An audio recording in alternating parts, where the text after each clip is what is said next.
사랑하셨나요? 그래서 이 기쁨이 나오는 겁니다. 영원히 죽을 수밖에 없는, 죄로 인해 멸망받을 수밖에 없는 우리들에게 구속사를 주셨는데, 여러분, 구속사의 주인공이 누구십니까? 구속사의 주인공이 누구예요? 예수님이시죠. 구속사의 주인공은 예수님이십니다.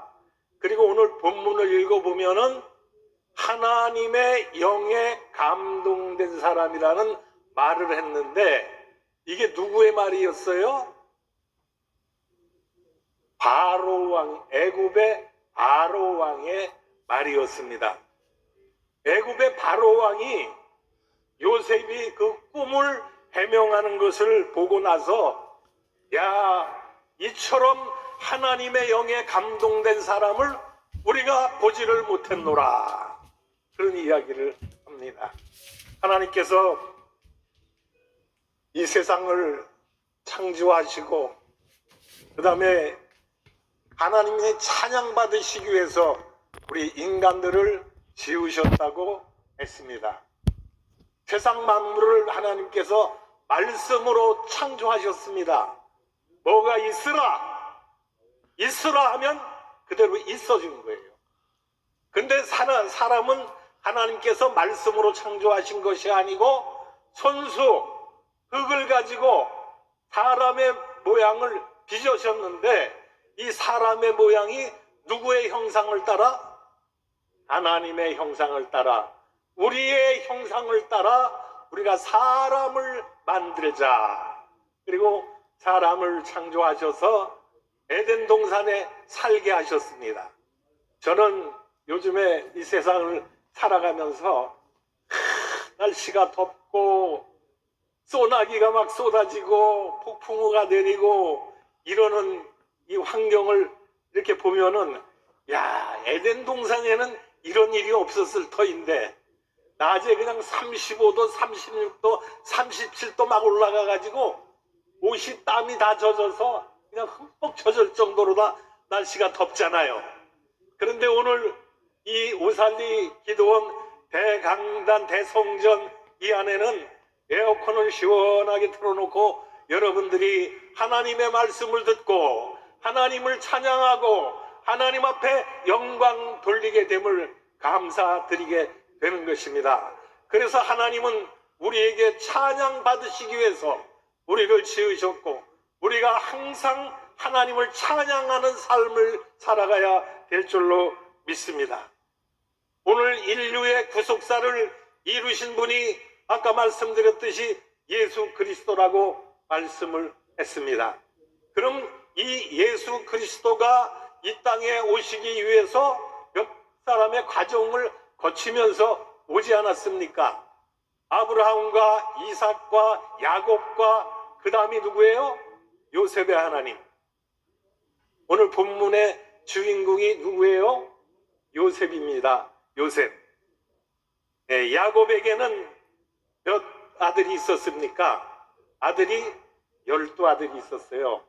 12아들이 있었는데 그 중에 요셉이라고 하는 아들이 있었는데, 요셉은 누구의 소생이었습니까? 라헬의 소생 아니야, 라헬. 그래서 야곱이 밧단아람에서 외삼촌 집에 버슴살이를 하면서 라헬을 아내로 맞이하기 위해서 거기서 7년 동안을 봉사하는 모습을 보게 됩니다. 야곱이 브엘세바에서 형과 아버지를 속이고 장자권을 가로챘잖아요. 장자는 누굽니까? 에서입니다. 에서. 에서가 받을 장자의 축복권을 야곱이가 가로챘다는 거예요. 하루는 이삭이 에서와 하는 이야기를 들었습니다. 이삭의 아내 리브가가 들었는데 무슨 얘기를 했어요? 아들아, 내가 이제 나이가 많아서 얼마 안 있다가 이 세상을 떠날 터인데 내가 떠나기 전에 너를 장자로 세워서 큰 축복을 주어야 되겠는데 너는 활을 가지고 들판에 나가서 사냥을 해가지고 성경에 보니까 별미를 만들어 오라 그런 얘기를 했어요. 점심 식사하시고 나셨는데 여러분 점심시간에 별미를 드셨습니까? 맛있게 드셨어요?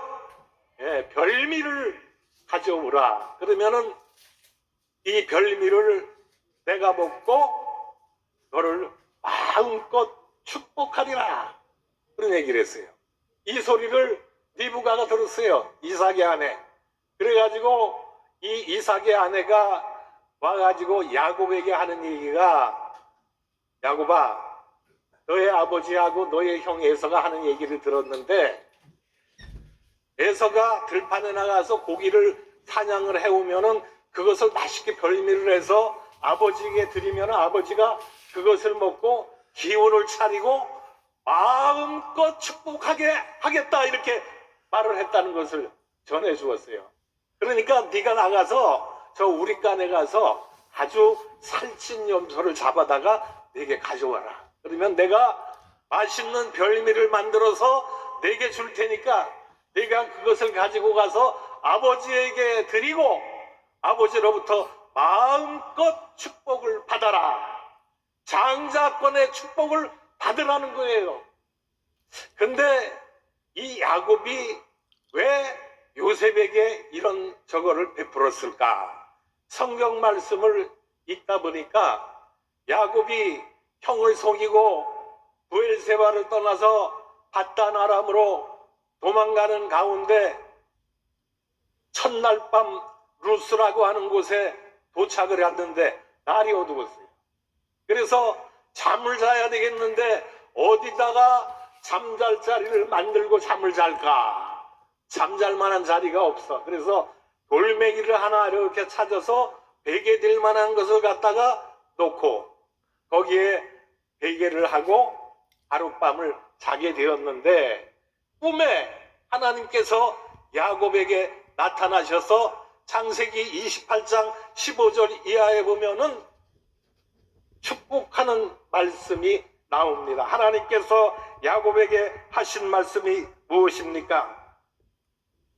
내가 너와 함께 있어 너를 떠나지 않고 너를 지키며 내가 어디로 가든지 내가 너와 함께 하리라. 내가 이 땅으로 돌아올 때까지 내가 너를 떠나지 아니하리라. 할렐루야. 하나님이 함께 하신다는 약속을 받게 되었습니다. 여러분, 우리가 험한 세상, 광야와 같은 이 세상을 살아가는데 하나님께서 우리에게 찾아오셔갖고 내가 너와 함께 하리라. 세상이 아무리 살기 힘들고 어렵다 할지라도 내가 너와 함께 있어서 너를 떠나지 아니하고 너를 지키며 내가 아버지의 집으로 돌아올 때까지 내가 너와 함께 하리라. 이런 말씀을 들으면 여러분 기분이 좋겠어요? 나쁘겠어요? 기분이 좋지요. 그 기분이 좋기 때문에 야곱이가 그 꿈을 딱 꾸고 나서 힘이 얻은 거예요. 힘을 얻었어. 그래서 광야길을 가는데 그 힘들고 거친 땅이라고 할지라도 이제 하나님의 약속을 믿고 그 말씀을 따라서 밧단 아람을 향해서 날마다 힘차게 걸어가게 되었던 것을 볼 수가 있습니다. 그곳에 하나님께서 이삭에게 하신 말씀이 창세기 28장 1절과 2절에 이렇게 나옵니다. 이삭이 야곱을 불러 그에게 축복하고 또 당부하여 이르되 너는 가나안 사람의 딸들 중에서 아내를 맞이하지 말고 일어나 밧단 아람으로 가서 내 외조부 부두엘의 집에 이르러 거기서 내 외삼촌 라반의 딸들과 결혼을 하라. 이렇게 말씀을 하신 것을 볼 수가 있습니다. 그리고 창세기 28장에 하나님께서 요셉에게 야곱에게 하신 말씀이 나는 너의 하나님이라. 내가 너를 지켜주겠다. 너를 떠나지 않겠다. 너와 함께 하겠다. 이래 말씀하셨어요. 오늘 이 자리에 참석한 저와 여러분에게 오늘 하나님이 영으로 오늘 이 자리에 오셔서 여러분에게 말씀해 주십니다. 내가 너희와 함께 하리라. 너희를 떠나지 아니하리라. 너희가 아버지의 집으로 돌아올 때까지 나는 항상 너와 함께 있으리라. 이 말씀을 하시는 거예요. 이 말씀을 들으면 여러분 힘이 나겠어요? 안 나겠어요? 힘이 나는 거야. 아무리 거칠고 힘든 세상에서 살아가다가 너무 힘겹고 지쳐서 이제 하나님의 음성을 듣고 하나님께 응답받기 위해서 오늘 이 자리에 나온 여러분에게 하나님이 찾아오셔서 말씀하시는 거예요. 내가 너와 함께 하리라. 너를 떠나지 아니하리라. 네가 아버지의 집으로 돌아오는 그 순간까지 내가 너와 함께 하리라. 할렐루야. 오늘 이 약속을 받는 귀한 축복의 시간이 되기를 예수님의 이름으로 축원을 드립니다. 어려운 광야길을 거쳐서 외삼촌 라반의 집에 도착한 이 야곱이 창세기 28장 1절에 보니까 이삭이 야곱을 불러 그에게 축복하고 가나안 사람에서 부인을 얻지 말고 라반의 딸들 중에서 부인을 얻어라. 그렇게 얘기를 했어요.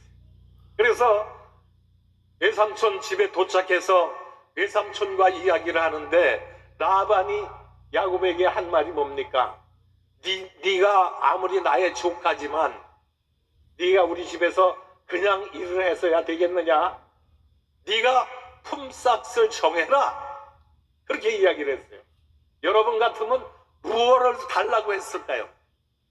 무엇을 요구했을까요? 야곱을 보니까 돈 달라고 그러지 않았어요. 다른 거 달라는 게 아니라 외삼촌 라반의 딸이 둘이 있는데 첫째 딸이 레아고 둘째 딸이 라헬이잖아요. 그런데 레아는 조금 못생기고 라헬은 아주 예쁜 미인이었어요. 그러니까 야곱이 외삼촌에게 하는 말이 외삼촌, 내가 외삼촌을 위해서 일을 할 터인데 나에게 라헬을 주십시오.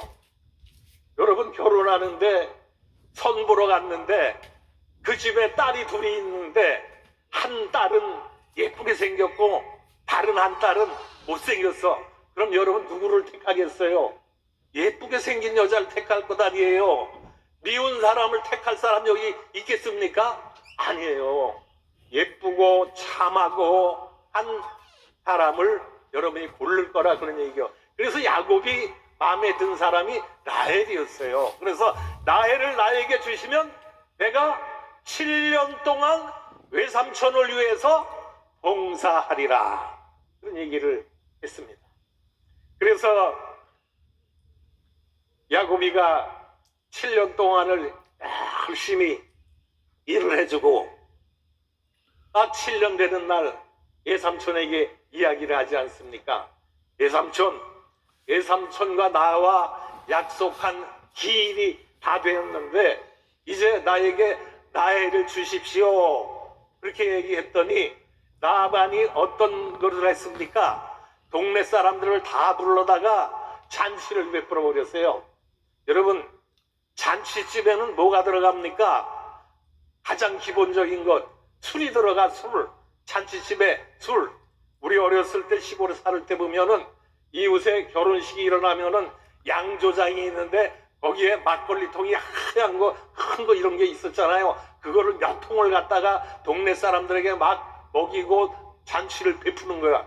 그리고 야곱이 잔치를 베풀어 주니까 거기서 기분 좋겠다 마셨겠지요. 그래서 술이 취해버린 거야. 그리고 방에 들어갔는데 외삼촌 라반이 누구를 들여보냈어요? 레아를 보냈어요. 레아. 라헬을 요구했는데 레아를 보냈어. 자고 일어나 보니까 자기 옆에 레아가 있는 거야. 야곱은 깜짝 놀랐습니다. 외삼촌이 나를 속였구나. 내가 요구한 것은 레아가 아니고 라헬이었는데 어떻게 해서 레아를 나에게 주었습니까? 따질 것 아니에요. 그래서 외삼촌을 불러가지고, 외삼촌, 왜 나와 약속을 거절했나이까? 하니까 외삼촌 하는 말이 뭐예요? 우리 지방에서는 동생이 언니보다 먼저 시집가는 예가 없느니라. 그래서 우리 지방의 풍습대로 레아를 너에게 준 것이다. 그런 얘기를 했어요. 그러나 야곱은 그것으로 만족함이 마음에 없는 거예요. 그래가지고 외삼촌에게, 외삼촌 어찌하여 나를 속였습니까? 그러니까 라반이가 하는 얘기가, 이를 위해서 7일 동안 나에게 봉사하라. 그러면 내가 라헬도 내게 주리라. 그래서 7일이 되는 날 라헬을 주었고, 또 7년 동안을 라헬을 위해서 봉사를 하게 됩니다. 참 요즘 사람 같으면은 에란 너 아니면은 여자가 없냐? 그러고 갔을 거예요. 그런데 이 야곱은 라헬을 얻기 위해서 14년 동안을 거기서 봉사를 하게 된 거예요. 라헬이 얼마나 야곱에 들었으면 그렇게 야곱이가 14년 동안이나 봉사를 하면서 일을 했을까? 그리고 야곱은 그걸로 끝난 것이 아니라 재물을 얻기 위해서 또 6년을 봉사를 하게 됩니다. 그래서 도합 20년을 라반의 집에서 봉사를 했던 것을 볼 수가 있습니다. 이때 야곱에게는 12명의 아들이 있었지요. 그런데 이 12명 아들 중에서 이삭이 사랑한 사람은 요셉이었습니다. 왜 그랬을까요? 요셉은 누구의 소생입니까? 라헬의 소생이라는 거예요. 라헬이 야곱이가 그렇게 사랑하고 그렇게 원했던 라헬의 소생이 바로 요셉이라는 거예요. 요셉. 그래서 요셉이 이제 아버지의 사랑을 독차지하게 됐는데, 야곱이 그 요셉을 얼마나 사랑했는지 몰라요. 그 아까 말씀드렸듯이, 그래서 너에게 그 결혼식을 할 때에 가나안 사람으로 얻지 말고 외삼촌 라반의 딸들로 얻으라, 그런 얘기를 했던 거예요. 그 이유가 무엇이냐 보니까 요셉보다 베냐민이 막내입니다. 성경에 보면은 그런 말씀이 나와요. 요셉은 노년에 얻은 아들이므로 이스라엘이 여러 아들들보다 그를 더 사랑하므로 그를 위하여 채색 옷을 지었더니, 이 채색 옷은 특별한 옷입니다. 특별히 사랑하는 자녀에게 이게 만들어주는 것이 그 채색 옷이라, 그런 얘기예요. 그러니까 이 야곱은 요셉을 너무나 사랑했기 때문에 그 채색 옷을 입혀주었고, 또 그 채색 옷을 입은 이 요셉이가 꿈을 꾸면서 형들에게 이야기를 하잖아요. 꿈꾼 얘기를 하잖아요. 형들이 생각하니까 자기들은 찬밥 신세야. 옷도 그냥 허름한 거 대충 주고. 근데 요셉에게는 채색 옷을 입어서 입히게 하고 맨날 요셉만 사랑하고 그러는 것을 못마땅해 여기게 되었던 거예요. 제가 누이가 5이 있습니다. 그래서 딸을 5을 낳고 저를 낳았는데, 어머니가 딸을 5을 낳고 시가에서 아들을 못 낳는다고 많이 구박을 받았나 봐요. 그리고 우리 어머니가 교회를 나가니까 아들도 못 낳는 주제에 교회는 왜 나가냐고 핍박을 합니다. 그런데 어머니가 교회 가서 한나처럼 부르짖어 갖고 아들을 나에게 주시면 하나님의 종으로 바치겠나이다 소원을 하셨어요. 그리고 저를 낳았어요. 그러니 제가 태어나 갖고 얼마나 사랑을 많이 받았겠어요. 요셉이 받은 사랑만큼은 아마 받았을 것 같아요. 그래서 우리 아버지가 제가 초등학교 3학년 때까지 밥상에 앉으면 저를 꼭 무릎에 앉혀놓고 밥을 떠먹여주고 이렇게 했습니다. 왜 그랬을까요? 딸만 5을 낳다가 아들을 낳기 때문에 그 아들이 사랑스러운 거야. 다른 자녀들 눈길을 안 주고 바로 저에게 눈길을 주셨다는 거예요. 요셉이 이 야곱의 아들로 태어났는데 요셉의 어머니가 누구라 그랬어요? 라헬이라 그랬잖아요. 라헬. 그 야곱이가 사랑하는 라헬의 아들이 소생이 요셉이었기 때문에 다른 자녀들보다 요셉을 더욱 사랑하게 되었다 하는 것을 우리가 알 수가 있습니다.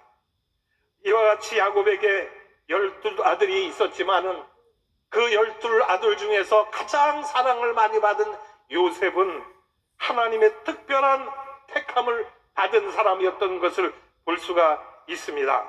마태복음 1장 18절과 그 이하에 보면은 예수 그리스도의 나심은 이러하니라 그 모친 마리아가 요셉과 정혼하고 동거하기 전에 성령으로 잉태된 것이 나타났더니 그의 남편 요셉은 의로운 사람이라 그를 드러내지 아니하고 가만히 끊고자 하여 이 일을 생각할 때에 주의 사자가 현몽하여 이르되 다윗의 자손 요셉아 내 아내 마리아 데려오기를 두려워 말라.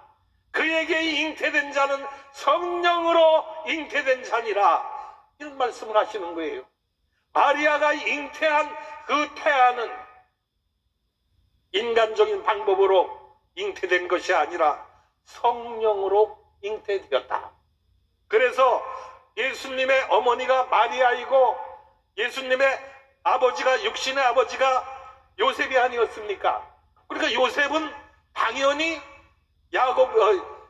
당연히 아버지의 사랑을 많이 받을 수밖에 없고, 그리고 하나님은 요셉을 통해서 구속사를 완성시키시는 거예요. 12명의 아들이 있지만은 그 아들 다 지켜놓고 요셉을 통해서 예수님을 이 땅에 보내주셨고, 그 예수님을 통해서 오늘 우리에게 구원이 이루어진 줄로 믿습니다. 이 세상에 사는 모든 사람들은 죄인입니다. 죄로 인해 영원히 죽을 수밖에 없는 자리에 있었지만은 하나님께서는 구원자 예수 그리스도를 이 땅에 보내주셨고, 그로 말미암아 우리를 죄악 가운데서 구해 주신 것을 볼 수가 있습니다. 그 요셉이가 이제 꿈을 꾸는데 꿈 얘기를 형에게 합니다. 형들에게 얘기를 하기를 달과 11별이 내게 절하더이다. 그 전에는 뭔 꿈을 꿨어요? 이삭이 이렇게 11 이삭이 나와가지고 자기 곡식단에다가 절을 하더이다. 그 다음에 두 번째 꿈이 뭐예요? 꿈이 달과 11벌이 자기에게 절을 하는 꿈을 꿨다. 이 얘기를 하니까 형들이 점점 요셉을 미워할 수밖에 없는 거예요. 야곱이 요셉을 특별히 사랑하고 채색 옷을 입혀주는 것도 불만족스러운데 거기다가 이제 꿈 얘기를 하니까 동생이 얼마나 믿겠어요. 그래서 그들이 한 얘기가 있습니다. 나와 내 어머니와 내 형들이 참으로 가서 땅에 엎드려 내게 절하겠느냐? 그의 형들은 시기하되 그의 아버지는 그 말을 간직해 두었더라. 이 일이 있은 후 얼마 정도 시일이 지나고 야곱이 요셉에게 심부름을 시킵니다. 그의 형들이 도단에서 양떼를 치고 있는데 야곱이 요셉을 보내가지고 가서 형들이 잘 지내고 있는지 한번 보고 오라, 그렇게 얘기를 했어요. 그런데 요셉이 형들이 있는 도단을 향해서 찾아가는데 거기가 바로 집에서 한 30km 이상 떨어져 있는 그런 지역이었다고 합니다. 그래서 멀리서 형들이 보니까 요셉이 오는 모습이 보이는 거예요. 그리고 형들이 작당을 합니다. 저기 꿈꾸는 자가 온다. 우리가 저 아이를 죽여버리자. 얼마나 미웠으면 동생을 죽이자고 그렇게 했겠습니까? 그래서 그 동생을 죽이려고 마음을 먹고 있을 때에 맏아들 르우벤이 그런 얘기를 합니다. 우리의 혈육이고 우리의 동생인데 죽으면은 어떡하겠느냐? 우리가 저를 죽이지 말고 여기 광야에 있는 큰 구덩이에다가 그를 우리가 집어넣어 버리자. 그래가지고 요셉을 구덩이에다 가두게 되었습니다. 그 구덩이는 우리 한국 문화와는 정서와는 동떨어진 그런 상황입니다. 우리가 구덩이라 그러면은 그저 뭐 묵구덩이나 배추 겨울에 묻으려고 이렇게 파놓은 조그만 구덩이 같이 생각을 할지 모르지만은 이 사막 지역에서는 물이 부족하기 때문에 비가 많이 올 때에 그 물을 담아 놓을 수 있는 그 석회암으로 된 동굴을 만듭니다. 그래서 그 동굴이 호리병같이 이 입구는 좁지만은 밑으로 들어갈수록 넓어지고 깊이가 한 10여 미터 정도 깊이 있고 사람이 한번 거기 빠지면은 나올 수 없는 그런 동굴이었던 것입니다. 마침 그런데 그 동굴에 물이 없었어요. 그래서 요셉이 물에 빠져 죽지를 않고 거기에서 있는데 마침 미디안 장사꾼들이 장사를 하라고 때를 지어서 지나가는 모습을 보았습니다. 그러니까 요셉의 형들이 여기 장사꾼이 가는데 우리 요셉을 저 장사꾼에게 팔아넘기자. 그때 노예 한 사람의 그 가격이 판매 가격이 얼마나 하면 30세겔입니다. 30세겔. 근데 요셉은 30세겔을 다 못 받고 20세겔만 받고 팔아버렸어요. 왜냐하면은 그때 당시에 요셉이 어렸기 때문에 이 노예로 데려가도 당장은 크게 써먹을 일이 없는 거예요. 그래서 은을 20세겔을 달아주고 그들을 미디안 장사꾼들에게 팔아넘기게 되었습니다. 그런데 이 요셉이 미디안 장사꾼들에게 팔려가지고 애굽으로 내려가서 바로의 그 친위대장 집에 들어가지 않습니까?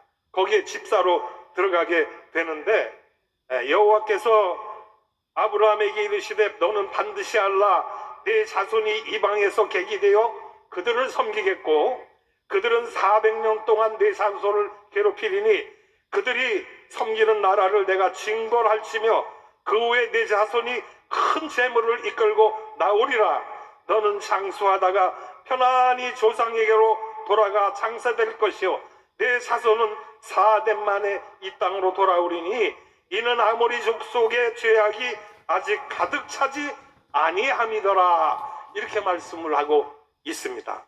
그러니까 하나님께서 장차 이 바로의 애굽 땅에 이 이스라엘 민족을 노예로 가게 하는 그 과정을 여기서 보여주고 있고 그들이 가뭄이 들어서 굶어 죽게 되었을 때에 요셉이 애굽의 총리가 돼가지고 그들에게 양식을 하는 그런 모습을 하나님께서 다 계획해 놓으신 것을 우리가 성경을 통해서 볼 수가 있습니다.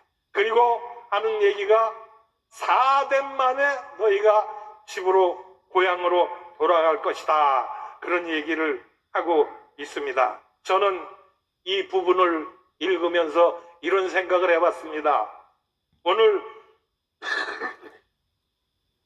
우리 대한민국이 하나님께서 대한민국 국민들에게 향하신 뜻이 있는데 지금 휴전선 넘어 북녘 땅에 신음하는 우리의 동포들이 있지 않습니까? 그 동포들이 참으로 신앙생활을 마음대로 못하고 지하 토굴에서 몰래 숨어서 성경을 보고 기도를 하고 예배를 드리다가 잡히면은 아우지 탄강으로 가거나 아니면 사형을 당하는 거예요. 그런 어려움 속에서도 신앙생활을 하고 있는 모습을 보았어요. 그래서 얼마 전에 유튜브를 보니까 그 탈북해온 사람이 이북에 있는 사람들에 대한 상황을 설명을 해주는데 지금 이북의 백성들은 김정은이에 대한 불만이 가득 찼다는 거예요. 지금요. 폭발 지경에 이르렀다고 이야기를 합니다. 그렇게 되어 있기 때문에 만약에 김정은이가 어떻게 해서 사망하거나 없어지면은 이북 동포들은 아주 모든 것이 다 해결되고 신앙생활 마음대로 할 수 있게 되고 평화를 누릴 수 있다고 하는 그런 이야기를 하는 것을 제가 들었습니다. 그런데 그때가 어느 때이냐? 오늘 이 성경에서 말씀하듯이 4대 만에 이 땅으로 돌아오리니 이는 아모리 족속의 죄악이 아직 가득 차지 아니함이었더라. 아모리 족속의 죄악이 가득 차지 않고 아직 남아있다는 거예요. 그래서 아모리 족속의 죄악이 가득 차게 되면은 그 족속을 멸망시켜버리고 하나님의 백성을 구원해 주신다는 거예요. 이 말씀을 읽으면서 하나님께서 우리 대한민국을 구해 주실 날이 얼마 남지 않았구나. 그 탈북민의 얘기를 들으니까 이 대한민국의 통일이 앞으로 한 2년이면 이루어질 것이다. 그것은 제가 하는 얘기가 아니라 탈북자가 넘어와서 한 이야기입니다. 2년 만에 대한민국이 평화 통일이 이루어질 것이다. 오늘 우리가 바라야 될 것은 무엇이에요? 평화 통일이 아니라 복음 통일이 이루어져야 되는 거예요. 복음 통일이 이루어지면 평화는 자동으로 오게 되어 있다고 하는 말씀입니다. 그런데 이 나라를 복음으로 통일하려고 하는 그런 세력들이 있는 반면에 그를 반대해갖고 그냥 어떻게 하면은 나라를 혼란 속으로 빠뜨릴까 하는 그런 세력들이 있는 것을 보게 될 때에 참으로 안타깝기 한이 없습니다. 우리나라는 통일이 돼야 됩니다. 평화 통일이 돼야 됩니다. 복음 통일이 돼야 됩니다. 그래야 이 나라에 소망이 있다는 거예요. 그렇게 해서 요셉이 애굽으로 팔려갈 때에는 소망이 없고 모든 것이 끝난 줄 알았고 모든 것이 다 허사로 생각을 했지만 하나님은 앞으로 닥쳐올 애굽과 가나안 땅의 흉년을 대비해서 먼저 요셉을 애굽 땅으로 보내셨다는 거예요. 그러니까 요셉이 애굽으로 팔려간 그것은 인간적인 방법에 의해서 된 것이 아니라 하나님의 뜻이 이루어지는 것이었다는 거예요. 오늘 우리에게 어려움이 닥쳐오고 혼란이 있을 때에 여러분 이 말씀을 기억하시면서 소망을 가지시기를 바랍니다. 왜냐하면 우리에게 어려움이 왔다 할지라도 하나님은 그 어려움 속에서 우리를 구원할 계획을 다 갖고 계신다는 거예요. 그래서 요셉을 애굽으로 팔아넘길 때에 요셉의 인생은 끝장난 줄 알았어요. 그런데 하나님은 요셉의 인생을 끝장내는 것이 아니라 장차 닥쳐올 가나안 땅과 애굽 땅의 흉년을 대비해서 요셉을 먼저 애굽 땅으로 보내셨다는 것을 생각하면 하나님의 그 뜻은 우리가 이해할 수 없고 생각할 수 없는 상상 이상의 뜻을 가지고 있다는 것을 생각하면서 하나님이 오늘 우리에게 저와 여러분에게 향하신 그 뜻이 이루어질 때까지 아무리 힘들고 어렵더라도 낙심하지 말고 소망을 갖는 여러분 되기를 축원을 드립니다.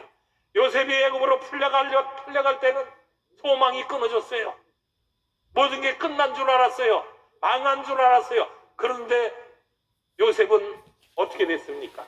애굽으로 끌려가서 국무총리 자리까지 올라가는 것을 보게 됩니다. 요셉이 애굽으로 팔려가서 또 보디발 장군의 집으로 집사로 또 팔려가게 됩니다. 그래서 그 보디발 장군의 집에 가서 집안의 모든 것을 다스리고 있는데 얼마나 요셉이 충실했는지 보디발 장군이 너에게 우리 집안의 모든 일을 다 맡기겠노라 그런 얘기를 했어요. 그런데 이 보디발 장군의 아내가 요셉을 보고 참 요셉이 아름답고 준수하고 잘생긴 그런 사람이니까 욕심을 갖게 됐어요. 그래가지고 요셉에게 와서 치근덕대는 거예요. 요셉아, 나랑 하룻밤 자자. 나랑 동침하자. 볼 때마다 그 얘기를 하는 거예요. 그러니까 요셉이 나중에는 그 보디발 장군의 아내의 옆에를 안 가려고 피하고 막 그랬던 거예요. 그런데 요셉이 나중에 볼 일이 있어서 집에를 들어갔는데 보디발 장군의 아내가 요셉의 옷을 붙잡고 통사정을 하는 거예요. 한 번만 같이 자자. 나하고 한번 동침하자. 그런 얘기를 해. 그러니까 요셉이 한 말이 그렇잖아요. 응? 보디발 장군이 나를 믿고 나를 신뢰했기 때문에 이 가정의 모든 일들을 나에게 맡겨줬고 다 허락을 했지만 당신만큼은 나에게 허락하지 않았다. 그런데 내가 어떻게 하나님 앞에서 죄를 범하겠느냐. 그래서 그 옷을 붙잡혀가지고 옷을 뺏기면서 도망쳐 나온 거예요. 도망쳐 나왔는데 이 보디발 장군의 아내가 소문을 냅니다. 그 옷을 들고 히브리 청년이 우리 방에 들어와가지고 나를 겁탈하려다가 내가 옷을 붙잡고 있으니까 옷을 벗겨놓고 혼자서 도망갔노라 하면서 동네 그 가정에 있는 모든 종들을 다 불러놓고 헛소문을 퍼뜨리는 거예요. 그래갖고 요셉이 감옥에 갇히게 되었지 않았습니까? 감옥에 갇혀가지고 떡 굽는 관원과 술 맡은 관원의 꿈을 해석해 주지 않습니까? 그래서 그 꿈대로 이루어져서 요셉은 거기에서 술 맡은 관원의 신음을 얻고 떡 맡은 관원은 목이 잘려 죽임을 당했고 술 맡은 관원은 곡직이 되었어요. 근데 얼마 후에 바로가 꿈을 꿨어요. 꿈을 꿨는데 그 꿈 내용이 성경에 나오고 있지 않습니까? 아름답고 살찐 암소가 강가에서 올라와 달밭에서 풀을 뜯어먹고 있는데 그 뒤에 흉하고 말라빠진 7 암소가 나일강에서 올라와 살찐 암소들을 잡아먹는 꿈을 꾸다가 잠이 깨었는데 또 다시 잠이 들었을 때에 한 줄기에 무성하고 충실한 7 이삭이 나오고 그 후에 가늘고 동풍에 마른 7 이삭이 나오더니 무성하고 충실한 7 이삭을 삼켜버리는 꿈을 꾸게 되었습니다. 바로가 이 꿈을 꾸고 나서 하도 꿈이 이상 야릇해서 애굽에 있는 술사들을 다 불러가지고 내 꿈을 해몽해보라 부탁을 합니다. 그런데 바로의 꿈을 해석해주는 사람이 없었던 거예요. 그때 술 맡은 관원이 머릿속에 떠오르는 게 있어요. 오래전에 자기가 감옥에 갇혀 있을 때에 히브리 청년 요셉이라고 하는 사람이 같이 감옥에 갇혀 있는데 자기들이 꾼 꿈을 해석해 주는데 그 꿈대로 되었어. 그래서 바로 왕 앞에 가가지고 얘기를 하는 거예요. 왕이여, 내가 옛날에 감옥에 있을 때에 히브리 청년과 같이 있었는데 그 청년이 우리의 꿈을 해몽해 주는데 그 꿈 해몽한 대로 다 이루어졌습니다. 그러니까 바로 왕이여, 당신이 요셉을 불러다가 그에게 꿈을 해몽해 달라고 한번 부탁해 보십시오. 그런 얘기를 하게 되었습니다. 그때 창세기 41장 25절 이하에 보면은 요셉이 바로에게 이르되 바로의 꿈은 하나라. 하나님이 그가 하실 일을 바로에게 보이심이니이다.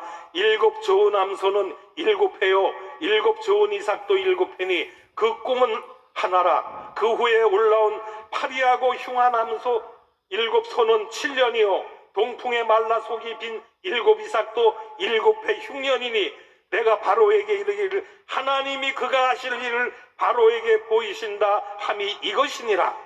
온 애굽 땅에 7회 큰 풍년이 있겠고 후에 7회 흉년이 들므로 애굽 땅에 있던 풍년을 다 잃어버리게 되고 이 땅이 기근으로 말미암아 망하리니 후에 든 그 흉년이 너무 심함으로 이전 풍년을 이 땅에서 기억하지 못하게 될 것이다. 이렇게 말씀을 합니다. 그때 바로께서 요셉에게 한 이야기가 바로 오늘 말씀의 제목입니다.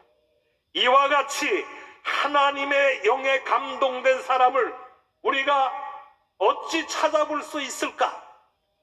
사랑하는 여러분, 하나님의 영에 감동된 사람을 들어서 사용하신다는 거예요. 오늘 이 자리에 나와 있는 우리 모두는 하나님의 영에 감동된 사람이 되기를 예수님의 이름으로 축원을 드립니다. 하나님의 영에 감동이 되었다는 것이 무엇입니까? 성령의 충만을 받으라는 거예요. 성령의 충만을 받고 하나님의 마음을 감동시켜서 우리가 하나님의 쓰임받는 그런 일꾼이 되어야 될 줄로 믿습니다. 이와 같이 하나님의 영에 감동된 사람을 우리가 어찌 찾을 수 있으리요? 감탄사가 나오고 그 뒤에 감탄사가 나오면 감탄의 행동이 나오는 거예요. 그래서 애굽의 바로가 요셉에게 한 말이 무엇입니까? 너는 내 집을 다스리라. 내 백성이 다 내 명령에 복종하리니 내가 너보다 높은 것은 내 왕자뿐이니라. 내가 너를 애굽 온 땅에 총리가 되게 하노라. 할렐루야. 총리가 되게 하노라. 히브리 민족의 히브리 백성이 애굽 땅에 가서 그 애굽 땅을 다스리는 총리가 되었다고 하는 말씀입니다. 그래서 애굽 왕이 인상 반지를 빼어서 요셉의 손에 끼워주고 세마포 옷을 입히고 금사슬을 목에 걸어주고 자기에게 있는 버금수레에 요셉을 태우고 그를 환영하는 그런 모습을 우리가 볼 수 있습니다. 이때 요셉의 나이가 몇 살이었습니까? 30살이었어. 30살. 여러분, 30살에 히브리 청년이 애굽에 내려가서 총리가 될 줄을 누가 알았겠냐? 그런 말씀이에요. 오늘 대한민국에 국회의원이 300명이 있습니다. 그 300명 중에 그리스도인이 125명, 프로스테이지로 따지면 약 41%가 기독교인이라는 거예요. 여러분, 41% 기독교 국회의원들이 국회에 들어가서 하는 일이 뭐냐는 얘기예요. 하나님의 마음을 감동시켜야 될 거 아닙니까? 요셉 한 사람이 바로의 왕의 마음을 감동시켜서 애굽의 총리가 되고 가나안과 애굽 땅에 가뭄 흉년이 들었을 때에 그들을 흉년 가운데서 구해내는 놀라운 일을 행했다고 한다면 오늘 대한민국의 40%가 넘는 기독교 국회의원들 정신 차려야 될 줄로 믿습니다. 예? 그들이 하나님의 영에 감동이 되어서 하나님의 뜻을 구하고 하나님의 뜻대로 이 나라를 정치한다면 이 나라는 소망이 넘치는 거예요. 이 나라에 부족함이 없는 거예요. 겁낼 게 없는 거예요. 그런데 오늘 대한민국의 상황은 어떻습니까? 참으로 오늘 우리가 살아가는 현 시대를 보면은 너무나 어지럽고 힘든 세대를 살아가고 있어요. 이렇게 힘든 세상 속에서 오늘 우리가 바라야 할 것은 무엇입니까? 요셉과 같이 하나님의 영에 감동된 사람들이 이 나라를 이끌어가고 정치를 이끌어가고 대한민국의 지도자가 될 때에 이 나라에는 소망이 넘친다는 거예요. 오늘 이 자리에 참석한 저와 여러분, 오늘 우리들만이라도 하나님의 영에 감동된 사람이 되기를 축원을 드립니다. 하나님의 영에 감동받으세요. 성령을 충만히 받으세요. 그리하면 저와 여러분을 통해서 하나님은 이 나라의 장래를 책임져 주신다는 거예요. 야곱을 만나 야곱이 들판에서 잠을 잘 때에 내가 너와 함께 있어 네가 어디를 가든지 내가 너를 지키며 내가 아버지의 땅으로 돌아올 때까지 내가 너를 떠나지 아니하리라 했던 이 약속의 축복이 오늘 저와 여러분의 축복이 되어야 될 줄로 믿습니다. 오늘 우리가 하나님의 영에 감동되기만 하면 우리 가정의 문제는 문제도 아니에요. 국가의 문제도 문제가 아니에요. 문제는 하나님의 영에 감동된 사람이 없기 때문에 이 나라가 혼란하고 가정이 시끄럽고 이 사회가 참으로 어지럽지 않습니까?